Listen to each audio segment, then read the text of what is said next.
Hello guys, स्वागत है आपका सिटीजनसी चैनल पर। और फाइनल डेस्टिनेशन सीरीज में आज आप देखने वाले हो इसका 5th पार्ट। ये फिल्म 2011 में रिलीज हुई थी 4th पार्ट के 2 साल बाद, और इससे पहले की चारों फिल्म्स 3 साल के गैप में रिलीज हुई थी। उन्हें आप आई बटन पर क्लिक करके देख सकते हो।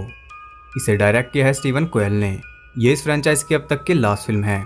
इसके बाद 6 पार्ट आएगा या नहीं, ये मैं आपको वीडियो के एंड में बताऊंगा। आज हम ये सीरीज खत्म कर रहे हैं, इसलिए इस वीडियो में मैं आपके सारे डाउट्स क्लियर करने की कोशिश करूंगा। इस सीरीज में दिखाए गए डेथ के कॉन्सेप्ट को मैं आपको बहुत आसानी से समझाऊंगा। साथ ही इस सीरीज में सबसे ज्यादा पूछे गए सवालों का भी मैं जवाब दूंगा, और मूवी से रिलेटेड फैक्ट्स तो आपको बताऊंगा ही। तो अब ज्यादा देर ना करते हुए जल्दी से स्टोरी स्टार्ट करते हैं।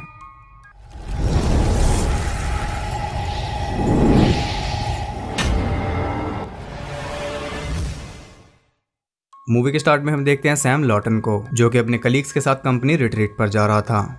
उसके कलीग्स में शामिल थी उसकी एक्स गर्लफ्रेंड मॉली हार्पर, जिसने कुछ मिनट्स पहले उससे ब्रेकअप किया है। उसके फ्रेंड्स नेथन सीयर्स और पीटर फ्रिडकिन, पीटर की girlfriend Candice Hooper, Olivia Castle, Isaac Palmer और उनका बॉस डेनिस लैपमैन। वो सब एक बस में जा रहे थे और बस में एक वीडियो चल रही थी जिसमें 180 कॉर्पोरेट कंसल्टिंग लिखा हुआ था। अब ये रेफरेंस आप समझ ही गए होंगे। उनके पास से एक लॉगिंग ट्रक गुजरता है, जो कि बिल्कुल उस ट्रक जैसा था जिसकी वजह से सेकंड पार्ट में हाईवे डिजास्टर हुआ था। बस एक ब्रिज पर पहुंचती है जिस पर कंस्ट्रक्शन का काम चल रहा था। वहां पहुंचते ही सैम को अजीब फील होने लगता है। अचानक ब्रेक लगने की वजह से उसके अंगूठे पर कट लग जाता है। तभी उस बस का रेडियो भी अपने आप ऑन हो जाता है और उसमें सॉन्ग चल रहा था, dust in the wind all we are. वो सॉन्ग एक इशारा था कि विंड की वजह से वो ब्रिज कोलैप्स हो जाएगा, लेकिन कोई भी उसे समझ नहीं पाता। वो ब्रिज कोलैप्स होने लगता है और वो सब जल्दी से बस से बाहर निकल जाते हैं, लेकिन कैंडिस को बचने का कोई चांस नहीं मिलता। आइजैक बस में ही रह गया था और बस के साथ वो भी पानी में क्रैश हो जाता है। वो सब जान बचाकर भाग रहे थे।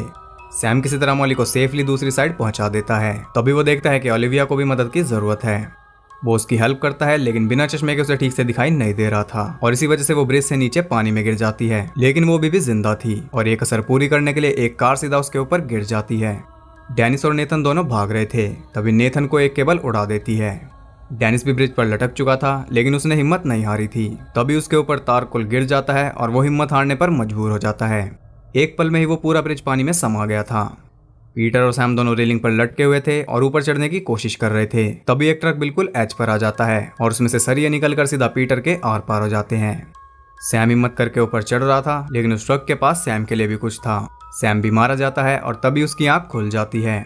ये सब देखने के बाद वो शॉक में था, उसे कुछ भी समझ नहीं आ रहा था। तभी अचानक ब्रेक लगने की वजह से उसके अंगूठे पर कट लग जाता है। अभी वो इसे प्रोसेस भी नहीं कर पाया था कि बस का रेडियो भी ऑन हो जाता है और उसमें सेम सॉन्ग चल रहा था। वो समझ चुका था कि ये सब हो रहा है तो ब्रिज भी जरूर टूटेगा। वो पैनिक कर जाता है और चिल्लाने लगता है कि ये ब्रिज टूटने वाला है। ऑब्वियसली कोई भी उसे सीरियस नहीं लेता। तब वो मॉली को लेकर बस से उतर जाता है। पीटर और कैंडिस भी उनके पीछे जाते हैं। तब बाकियों को भी बस से उतरना ही पड़ता है, और जैसे ही वो बस से उतरते हैं तभी वो ब्रिज टूटने लगता है। सैम की मेहरबानी से वो सब ठीक टाइम पर बस से निकल गए थे और वो सब उस ब्रिज को कोलैप्स होते हुए देखते हैं। अब उन सब के मन में कई सारे सवाल चल रहे थे। उन्हें सैम से डर भी लग रहा था, क्योंकि उसने पहले ये सब प्रेडिक्ट कर दिया था, और इसलिए एजेंट जिम उसे इंटेरोगेशन के लिए ले जाता है। जिम को पूरा शक था कि सैम एक टेररिस्ट है, लेकिन उसके खिलाफ कोई सबूत नहीं था, इसलिए जिम कुछ भी नहीं कर सकता था। उस कोलैप्स की वजह हाई विंड्स और स्ट्रक्चरल डैमेज बताया जा रहा था। सैम बेकसूर था, इसलिए उसे छोड़ दिया जाता है। वो सब बाकी वर्कर्स के मेमोरियल पर जाते हैं और वहां उन्हें मिलता है विलियम, जो कि उन्हें कहता है कि डेथ को चीटिंग बिल्कुल भी पसंद नहीं। इतना कहकर वो वहां से चला जाता है। सैम एक पार्ट टाइम शेफ भी था, और जिस रेस्टोरेंट में वो काम करता था वो उसे उनकी पेरिस वाली ब्रांच में भेज रहे थे। अब यहाँ एक मेजर डिटेल है। सैम जिस रेस्टोरेंट में काम करता है उसका नाम है ली कैफे मीरो 81, और वो उसे अपनी पेरिस वाली ब्रांच में भेज रहे हैं। उस ब्रांच को हमने फर्स्ट फिल्म के एंड में देखा था, जब एलेक्स क्लेयर और कार्टर पेरिस घूमने गए थे, और वहाँ कार्टर जिस साइन बोर्ड से मरा था वो उसी रेस्टोरेंट का था, जो कि 180 बना रहा था, क्योंकि मीरो 81 को उल्टा करोगे तो 180 ही बनेगा। मॉली ने भी सैम से इसी वजह से ब्रेकअप किया, क्योंकि वो पेरिस जा रहा था। उधर कैंडिस अपनी डेली जिम प्रैक्टिस कर रही थी और पीटर उसे देख रहा था। कैंडिस वहाँ की बेस्ट जिमनास्ट थी और ये सब उसके लिए खेल था। वो 15 सालों से रोज ये प्रैक्टिस करती आ रही है, लेकिन तब उसके पीछे डेथ नहीं थी। अपनी रेगुलर प्रैक्टिस करते हुए एक चेन रिएक्शन की वजह से बॉनी वन बार से गिर जाती है और उसकी स्पाइन टूट जाती है। बचने का तो कोई सवाल ही नहीं था, और इस सीन ने भी कई लोगों की लाइफ को बहुत ज़्यादा अफेक्ट किया था। अगले दिन वो सब ऑफिस में थे, लेकिन कैंडिस की डेथ की वजह से वहाँ कोई काम नहीं कर रहा था। पीटर भी ऑफिस में ही था, क्योंकि उसे डिस्ट्रैक्शन की ज़रूरत थी। अब काम हो नहीं रहा था, इसलिए नेथन वहाँ बियर ले आता है, और इससे अच्छा डिस्ट्रैक्शन क्या हो सकता था। वो सब वहाँ ड्रिंक करने लगते हैं। अब नेथन जो बियर लाया है वो है हाई स्पेल एल, जिसकी वजह से पिछले पार्ट में कार्टर की डेथ हुई थी और इसी ब्रांड के ट्रक को हमने सेकंड पार्ट में हाईवे पर भी देखा था और थर्ड पार्ट में इसी ट्रक ने ड्राइव थ्रू पर वेंडी और केविन की कार को ब्लॉक कर दिया था। और इस बियर के कैंस हम फर्स्ट पार्ट में भी देख चुके हैं, यानी कि डेथ की तरह ही ये बियर भी सभी फिल्म्स का हिस्सा है। यहाँ सैम के पीछे आप एयरप्लेन, ट्रक और रेस कार रखी हुई देख सकते हो, जो कि रेफरेंस है फर्स्ट, सेकंड और फोर्थ पार्ट का। अब वो सब तो ड्रिंक कर रहे थे, लेकिन एक पर्सन वहाँ मिसिंग था, वो है आइजैक।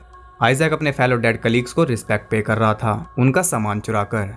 एक ड्रॉर में से उसे स्पा का टिकट मिलता है और वो बिना कोई देर के चुपचाप उस स्पा के लिए निकल जाता है। इधर ओलिविया को भी डॉक्टर से मिलना था, इसलिए वो भी जाने लगती है और बैग उठाते वक्त उसके डेस्क से एक फोटो नीचे गिर जाती है। आप देख सकते हो कि ये photo Devil's Fly roller coaster पर ली गई थी, जो कि थर्ड पार्ट में दिखाया था। पीटर पूरी कोशिश कर रहा था, लेकिन कैंडिस की डेथ उसे खाई जा रही थी। अचानक वो हाइपर हो जाता है और उन सबके ऊपर नजर रख रहा था उनका बॉस डेनिस, जो कि सारी रिपोर्ट एजेंट जिम को दे रहा था। उधर आइजैक उस स्पा में पहुंचता है। वो बहुत ही हाई एक्सपेक्टेशन के साथ वहां गया था, लेकिन उसकी एक्सपेक्टेशंस की धज्जियां उड़ जाती हैं। जैसे वो एक्सपेक्ट कर रहा था, उसे बहुत ही रिलैक्सिंग मसाज मिलती है। मसाज के बाद उसका एक्यूपंक्चर सेशन होता है। वो लेडी उसे 30 मिनट के लिए सोने के लिए छोड़कर चली जाती है और उसके जाते ही वहां पर एक टॉवल में आग लग जाती है। आइजैक बहुत चिल्ला रहा था, लेकिन कोई भी उसकी आवाज नहीं सुन पाता। तब वो खुद टेबल से उतरने लगता है और इसी कोशिश में वो सीधा जमीन पर गिर जाता है और उसके साथ साथ अल्कोहल भी पूरे फ्लोर पर फैल जाता है।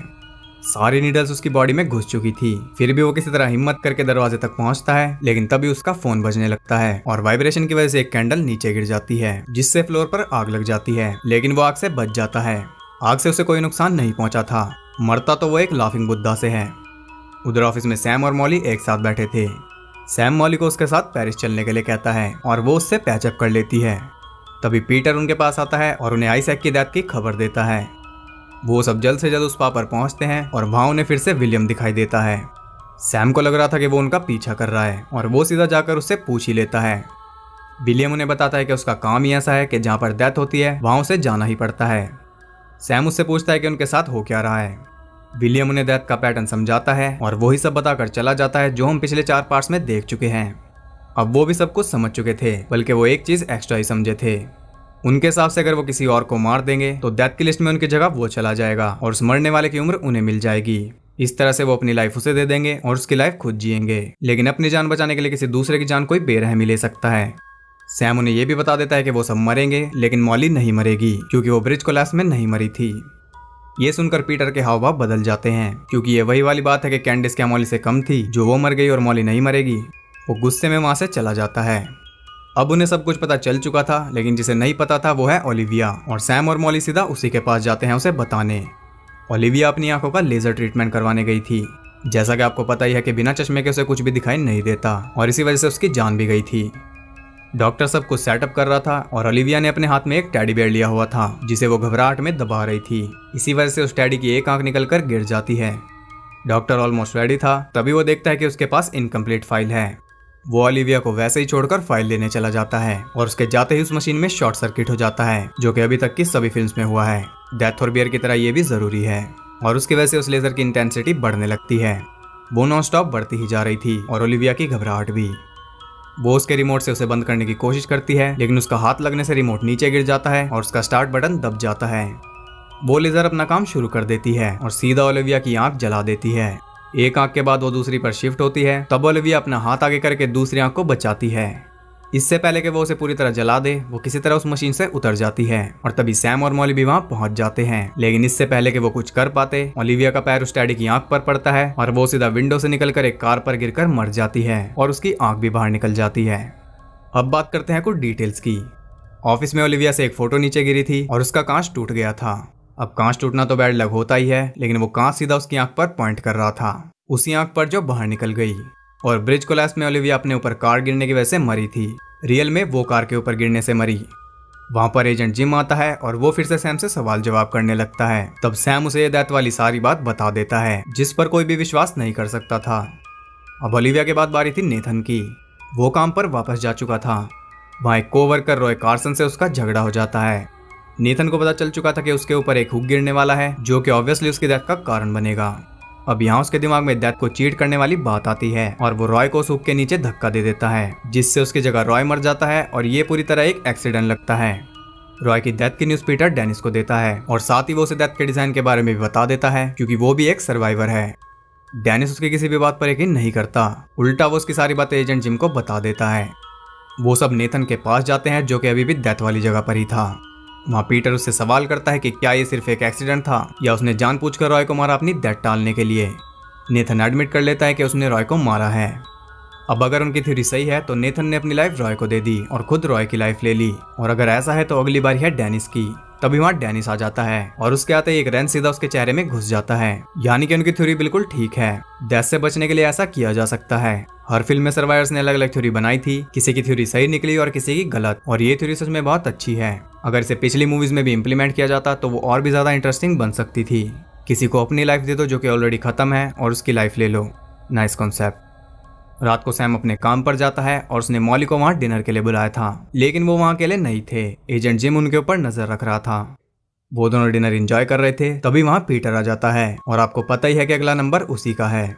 वो बहुत अजीब बातें कर रहा था। नेथन की तरह वो भी अपनी जान बचाना चाहता था, लेकिन उसे कोई शिकार नहीं मिल रहा था, और क्योंकि वो उसी बात पर अटका हुआ था कि अगर कैंडिस मर गई तो मॉली क्यों बचेगी, इसीलिए मॉली से अच्छा शिकार उसके लिए कोई नहीं था। वो एक गन लेकर आया था जिससे वो मॉली को शूट करने लगता है, लेकिन सैम किसी तरह उसे बचा लेता है। जिम गन शॉट सुन लेता है और वो भी रेडी हो जाता है। सैम और मॉली दोनों किचन में चले जाते हैं और पीटर उनके पीछे पीछे वहां भी पहुंच जाता है। वो सैम को मारकर बेहोश कर देता है और मॉली को ढूंढने लगता है। अब उसने सैम को इसलिए नहीं मारा क्योंकि उसकी लाइफ लेकर वो क्या करेगा, सैम तो खुद उसके बाद मरने वाला है। मॉली उससे छुपी हुई थी, तभी जिम उसके पास पहुंच जाता है। ऐसे मोमेंट पे हमें लगता है कि एक हीरोइक कैरेक्टर साइको कैरेक्टर को मार देगा, लेकिन कभी कभी हमारी उम्मीद पर पानी भी फिर सकता है। जिम पल के भी नहीं झपका पाता कि पीटर उसे भून देता है। अब पीटर नहीं मरने वाला था क्योंकि उसने जिम की लाइफ ले ली। फिर भी वो मॉली को मारना चाहता था क्योंकि वो कैंडिस वाले लॉजिक पर अटका हुआ था, लेकिन इससे पहले कि वो मॉली को मार पाता, सैम उसे ही मार देता है। अब यहाँ सैम ने पीटर को मार दिया जिसके पास जिम की लाइफ थी, यानी कि जिम की लाइफ अब सैम के पास है। यहाँ वो दोनों खुश हो जाते हैं क्योंकि अब वो आराम से पेरिस में लाइफ बिताएंगे, स्पेशली मॉली। 2 हफ्ते बाद ही वो पेरिस की फ्लाइट में बैठ जाते हैं। सैम देखता है कि फ्लाइट में झगड़ा हो रहा था, और वो झगड़ा हो रहा था एलेक्स और कार्टर के बीच। मुझे पता है अब आपके मन में कई सारे सवाल आ रहे हैं, लेकिन उनके जवाब आपको थोड़ी देर में मिलेंगे। जिस फ्लाइट में वो पेरिस जा रहे हैं वो है फ्लाइट 180, यानी कि ये मूवी एक प्रीक्वल है। ये फर्स्ट पार्ट से पहले की स्टोरी है और ये इस पूरी सीरीज का सबसे बड़ा ट्विस्ट है, और आप समझ ही सकते हो कि मैंने शुरू में ये क्यों नहीं बताया। खैर, प्लेन टेक ऑफ कर जाता है और सैम आराम से म्यूजिक सुन रहा था। तभी उसके हेडफोन में सॉन्ग चलता है dust in the wind all we are, जो कि ब्रिज कोलैप्स से पहले भी चला था, और वो सॉन्ग उस सिचुएशन में भी सेंस बना रहा था और इस सिचुएशन में भी बना रहा है क्योंकि प्लेन एक्सप्लोजन के बाद वो सब विंड में डस्ट ही बनेंगे। सीट पर हाथ लगने से अचानक उसके अंगूठे में कट लग जाता है। अब सैम बुरी तरह घबरा चुका था और तभी उसे पता चलता है कि एक लड़का कह रहा था कि उसे दिखाई दिया है कि ये प्लेन ब्लास्ट हो जाएगा, और वो लड़का एलेक्स ही है। ये सुनकर सैम को पता चल चुका था कि वो मरने वाले हैं और इस बार बचने के लिए भी वो कुछ नहीं कर सकते थे। वो भी घबरा ही रहा था कि तभी डेथ उसे लेने आ जाती है। अब आप सोच रहे होंगे कि जब सेम मेथड से नेथन बच गया था तो सैम क्यों नहीं बचा। इसका जवाब है कि सैम को भी जिम की लाइफ मिल गई थी, लेकिन उसकी लाइफ इतनी ही थी, उसे 2 हफ्ते बाद मरना ही था। उधर नेथन रॉय के मेमोरियल में था, और यहाँ फोटो में देख सकते हो कि रॉय उसी कार के साथ खड़ा है जिससे पिछले पार्ट में कार क्रैश स्टार्ट हुआ था। वहाँ रॉय के एक कोवर्कर से नेथन को पता चलता है कि रॉय को ब्रेन इन्यूरिज्म था, और अगर वो हुक से ना मरता तब भी उसके पास जीने के लिए कुछ ही दिन बचे थे। वो किसी भी दिन मर सकता था।